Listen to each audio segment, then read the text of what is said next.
تو سنیں، نبی کریم صلی اللہ علیہ وآلہ وسلم نے ارشاد فرمایا کہ غربت کے 14 اسباب ہیں۔ پہلا، قرآن کی گھر میں تلاوت نہ کرنا۔ نمبر 2، کوئی اگر مہمان آپ کے گھر میں آ جائے تو منہ بنا لینا۔ نمبر 3، اپنی اولاد کو گالی دینا۔ نمبر 4، گھر میں سے مکڑی کے جالوں کو نہ اتارنا۔ نمبر 5، برتنوں کو گندا رہنے دینا۔ نمبر 6، گھر کو صاف نہ رکھنا۔ نمبر 7، ٹوٹے ہوئے برتنوں میں کھانا کھانا۔ نمبر 8، پانی کو ڈانپ کر نہ رکھنا۔ نمبر 9، برے خیالات سوچتے رہنا۔ نمبر 10، اندھیرے میں کھانا کھانا۔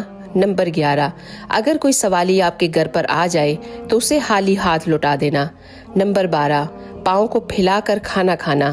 نمبر 13، سورج نکلتے وقت یا غروب ہوتے وقت سوتے رہنا۔ نمبر 14، بستر پر بیٹھ کر کھانا کھانا اور بیوی کو گالی دینا۔ اچھی بات کو پھیلانا صدقہ جاریہ ہے، تو پلیز